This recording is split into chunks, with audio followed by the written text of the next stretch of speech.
Buletin Didik 16 November bersama saya Zaidi Zubair. Assalamualaikum dan salam sejahtera. Hampir 1.4 juta belia berusia 18 hingga 20 tahun layak mengundi pada Sabtu ini. Banyak diperkatakan mengenai tahap celik mereka mengenai politik tanah air dalam menunaikan tanggungjawab itu untuk kali pertama. Namun bagi golongan itu sendiri, rata-rata menganggap sudah bersedia untuk memangkah kertas undi berdasarkan fakta dan bukan sentimen. Ramai daripada mereka menjadikan media sosial khususnya TikTok sebagai sandaran utama memperoleh maklumat mengenai perjalanan proses pilihan raya, calon dan parti bertanding serta fungsi parlimen. Namun tidak kurang yang merujuk ibu bapa untuk memperolehi maklumat selain membuat penelitian sendiri. Personally lah, saya buat research sikit siapa calon yang bertanding di tempat saya, parlimen saya. Dan saya research sikit background dia orang, apa yang melayakkan dia orang untuk menjadi pemimpin di tempat saya tu. Saya undi secara rasional lah sebab ini melibatkan masa depan negara. Jangan terlalu terpengaruh dengan family ataupun kawan-kawan. Kita kena ada decision sendirilah, sebab tu kita dapat peluang mengundi kali ni. Kita dah diconsider mencapai tarikh matang 18 tahun. Perbandingan Dewan Negara, Dewan Rakyat, institusi tu. Tahulah juga sikit. Hari tu tengok TikTok ada belajar dari situ. Ada orang ajar. Apapun perasaan gemetar bercampur keliru tetap ada. Sebenarnya sekarang saya pun macam tengah macam keliru lagi. So masa tengah solat sekarang lagi nak pilih. So macam tak tahulah. Bagi penganalisis politik Profesor Azmi Hassan, kesedaran golongan muda untuk keluar mengundi berada pada tahap tertinggi. Di peringkat nasional, saya melihat anak-anak muda mereka merasa mual melihat apa yang berlaku 4,5 tahun lepas. Jadi mereka akan mengatakan ini masa mereka. Mereka nak buat keputusan bentuk parlimen mana yang mereka hendak, bentuk kerajaan yang bentuk mana yang mereka hendak. Berdasarkan interaksi beliau bersama pengundi remaja, Profesor Azmi yakin mereka arif mengenai isu-isu panas seperti pengangguran, kos sara hidup dan mutu sistem pendidikan yang dibawa oleh calon untuk mendapatkan undi mereka.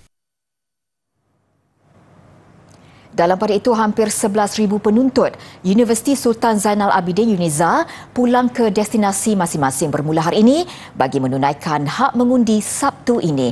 Sebahagian besar mereka adalah pengundi kali pertama. Timbalan Naib Chancellor Hal Ehwal Pelajar dan Alumni UNIZA, Profesor Madya Datuk Dr. Muhammad Hafiz Yusof berkata, pihaknya menyokong inisiatif Suruhanjaya Pilihan Raya SPR dan Kementerian Pengajian Tinggi KPT memberi peluang kepada penuntutnya memainkan peranan memilih kerajaan. Pada masa sama, pihak universiti juga berusaha menyediakan pengangkutan bagi memudahkan mereka pulang mengikut keperluan dan kemudahan yang ada. UNIZA mempunyai 13,000 penuntut. Dianggarkan hampir 11,000 orang pulang untuk mengundi kecuali pelajar dari Sabah dan Sarawak. Seorang guru cemerlang dari Sekolah Menengah Kebangsaan Agama Kedah telah memperkenalkan program pengatur caraan robotik untuk membantu muridnya menguasai pendidik robotik. Bagi Ismail Saleh yang juga guru cemerlang Hifz Al-Quran, pelajar perlu melengkapkan diri dengan pengetahuan teknologi maklumat dan komunikasi untuk mendepani cabaran revolusi perindustrian 4.0. Jelas Cikgu Ismail, pendidikan robotik dalam kalangan pelajar sekolah, terutamanya di pedalaman, masih kurang berkembang kerana ia memerlukan kos yang tinggi. Justru beliau memperkenalkan satu program pengatur caraan dan pendidikan robotik. Inisiatif itu turut disokong kerjasama dengan beberapa syarikat teknologi dan badan korporat yang tampil membantu dan menyumbang. Cikgu Ismail sememangnya dikenali menerusi penglibatan aktif dalam dunia robotik dan drone di sekolah selain menyebar luas program sedemikian dalam kalangan komuniti setempat. Beliau pernah memenangi anugerah khas inovasi pendidikan sempena sambutan Hari Guru Peringkat Kebangsaan tahun lalu. Cikgu Ismail juga telah membangunkan inovasi Mushaf Digital iaitu aplikasi hafazan Smart Al-Quran Memorization. Ia berjaya meraih 9 pingat emas di peringkat kebangsaan dan antarabangsa sejak dibangunkan pada 2019.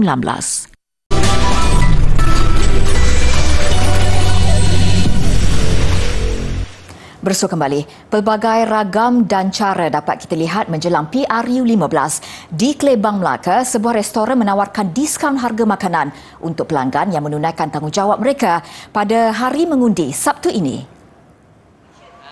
Pemilik restoran Marina Mak Ramli berkata, inisiatif itu dilakukan bagi menghargai orang ramai yang keluar mengundi, membolehkan mereka menikmati makanan dengan harga lebih murah. Idea itu tercetus selepas mendapati peratusan keluar mengundi dalam kalangan penduduk Melaka pada pilihan raya negeri PRN Melaka tahun lalu adalah rendah. Kita akan bagi 10% diskaun untuk setiap orang sehingga akhir had ni.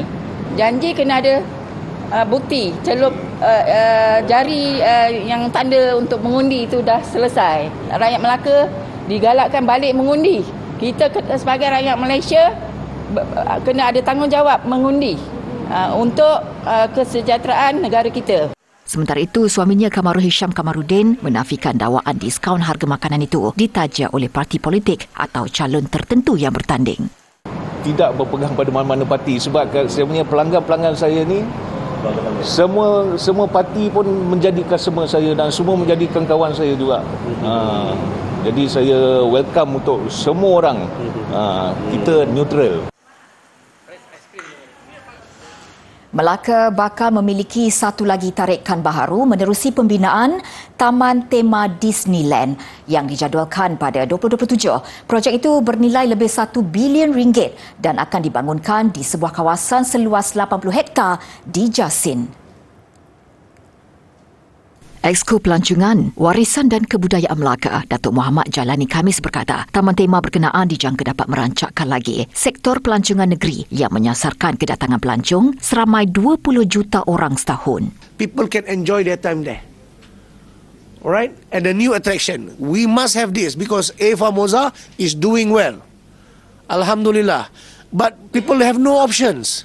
So I want people to come to Melaka to have options. Supaya orang datang ke Melaka ni ada pilihan.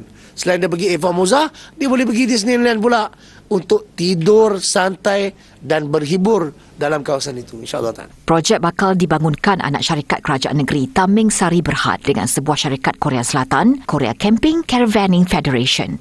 Jelasnya, syarikat Korea Selatan itu pada dasarnya bersetuju membangunkan sistem rangkaian kereta api magnetik atau maglev. Rangkaian maglev bernilai 800 juta ringgit itu akan menghubungkan semua destinasi pelancongan di Melaka dengan Taman Tema Disneyland sebagai stesen utama. Antara lokasi pelancongan itu ialah Klebang, Air Keruh dan Alur Gajah. Yang bakal KCI Metrolink bangunkan sebagai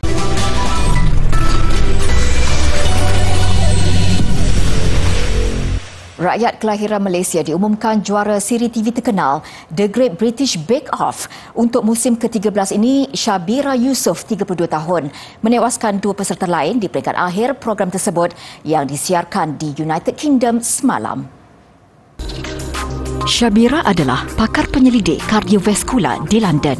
Dia berpindah ke UK pada 2013 untuk menyambung pengajian ijazah Dr. Falsafah PhD dan menariknya hanya mula membuat kek pada 2017. Syabira yang menyifatkan kemenangan itu sebagai pencapaian terbesar dalam hidupnya sering menarik perhatian juri Paul Hollywood dan Brule dengan bakat dan kreativitinya. Dia sering menyuntik cita rasa Malaysia dan kombinasi penuh kelainan ke dalam masakan klasik British seperti kek berinspirasikan nasi lemak dengan sambal petai. Resepi dan ciptaan keknya untuk cabaran Showstopper menampilkan struktur orang utan mendapat pujian juri dan penonton. Syabira mencuba nasib dalam rancangan popular di serata dunia itu setelah menontonnya setiap tahun. Untuk musim ini, 12 peserta bertarung dalam program mingguan yang disiarkan sejak 13 September. Bagaimana menjadikan pemain-pemain bola sepak dan puluhan ribu penonton di stadium kekal selesa dengan suhu panas di Piala Dunia 2022 di Qatar? Jawapannya, bangunkan teknologi yang menyimpan udara sejuk di dalam stadium. Itu yang dilakukan oleh jurutera tempatan Saud Ghani yang juga dikenali sebagai Dr. Cool. Jelas Saud, secara purata, setiap manusia mengeluarkan haba bersamaan haba daripada dua komputer riba. I cannot put 40,000 people, which is roughly 80,000 laptops in a space for 4 hours without giving them a sort of ventilation. And when we talk about air conditioning, by the way, it's a conditioning of air, not only temperature. So we are purifying that air, recycling that air. So it's not about temperature, it's about humidity, it's about air pollutant control. Caranya, udara sejuk akan dilepaskan dari panel di bawah ribuan tempat duduk penonton serta paip besar di tepi padang. Ia disejukkan kembali, ditapis dan dikeluarkan semula menggunakan teknik peredaran udara. Saud turut mengkaji data meteorologi di Doha untuk tempoh 30 tahun yang lalu bagi mengetahui bagaimana kemasukan angin boleh mempengaruhi lokasi udara sejuk yang diletakkannya di dalam stadium. Teknologi ini sama seperti yang digunakan untuk sistem pertanian rumah hijau di padang pasir. Qatar, pengeluar gas semula jadi terbesar di dunia, telah pun berikrar untuk melangsungkan Piala Dunia yang neutral carbon ketika membida hak penganjurannya lebih 11 tahun lalu. Selepas 2 percubaan sebelum ini gagal, Pentadbiran Aeronautik dan Angkasa Kebangsaan NASA bersedia melancarkan roket gergasi ke bulan tengah malam ini waktu Malaysia. Perkara itu diumumkan oleh pengurus Artemis 1 Mike Sarafin dari Ibu Pejabat NASA.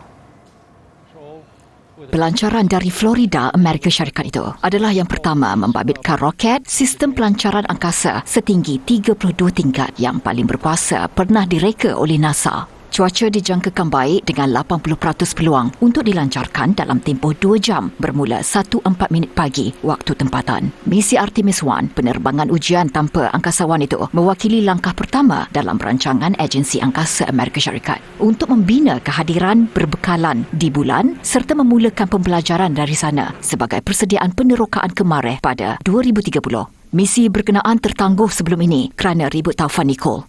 Jika berjalan seperti dirancangkan, misi itu akan dijalankan selama 25 hari dengan pendaratan di Lautan Pasifik dijadual pada 11 Disember nanti.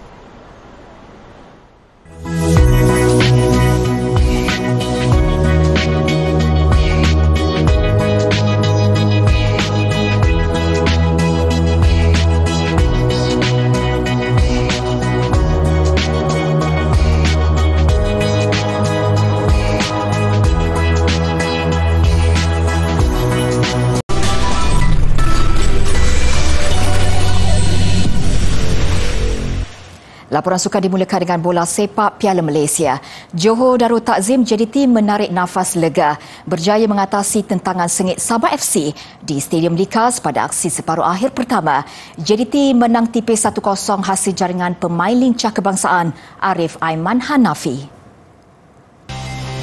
Seperti dijangka, JDT menerima tentangan sengit Sabah FC di Kota Kinabalu sebaik permainan bermula.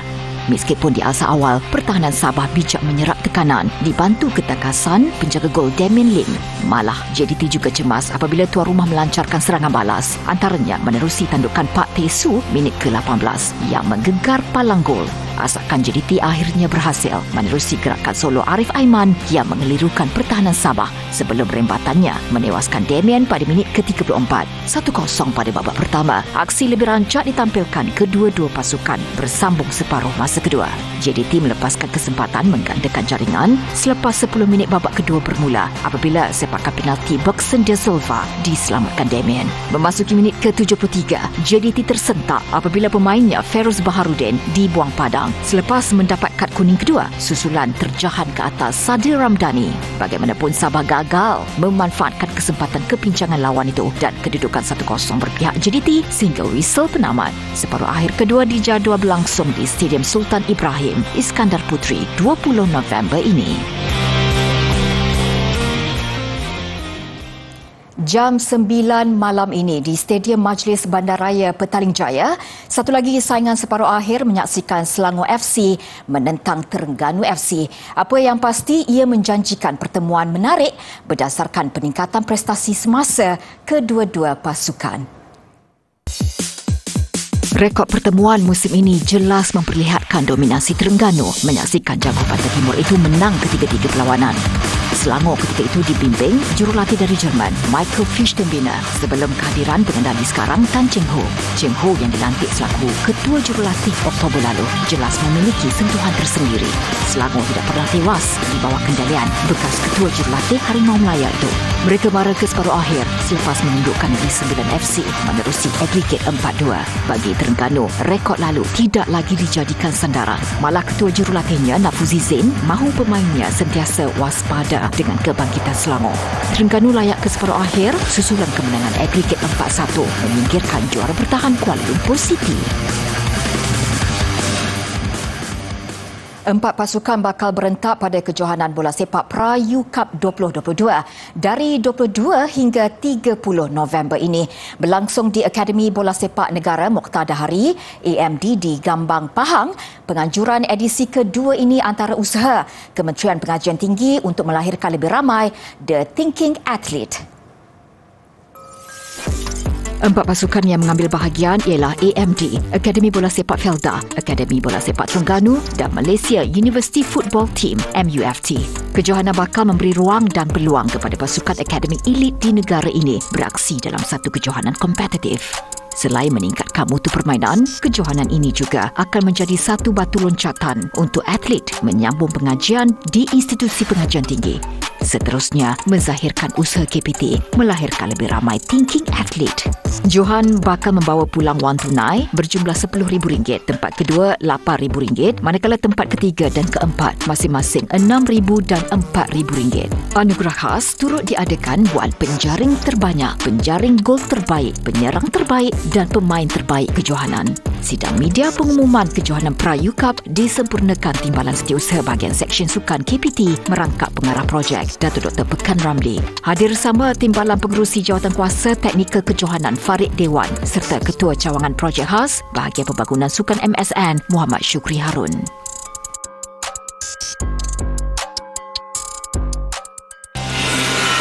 Ini pula ganjaran RM1,000 buat peserta yang memecah rekod kebangsaan pada kejohanan olahraga komuniti Asia Sport Z Flex, Sekolah Sukan Bukit Jalil. Kejohanan yang mempertandingkan 4 kategori, bawah 12 tahun, bawah 14, bawah 16 dan terbuka dijadual berlangsung di Stadium Mini Majlis Sukan Bukit Jalil pada 2 hingga 4 Disember depan. Pada majlis pelancaran yang berlangsung di Wisma Olimpik Malaysia semalam, disahkan hampir 1,500 peserta termasuk dari Singapura akan mengambil bahagian. Kejohanan menjanjikan saingan menarik dengan penyertaan atlet-atlet kebangsaan, antaranya pelari pecut Muhammad Azim Fahmi, Khairul Hafiz Jantan serta atlet parak Zia Zulkifli dan Datuk Abdul Latif Romli. Juga menjadi tarikan kejohanan akan menggunakan teknologi digital secara keseluruhan termasuk menentukan pemenang menerusi foto finish. Pertunjukan cahaya tahunan di London Royal Botanical Gardens memasuki tahun ke-10 tahun ini. Lebih 1 juta lampu dinyalakan di sepanjang laluan 2.7 km dengan tarikan tahun ini melibatkan pemasangan hasil seni, iluminasi dan ilusi optikal tergantung. Saya Zaiti Zubir, salam hormat dan kita jumpa lagi.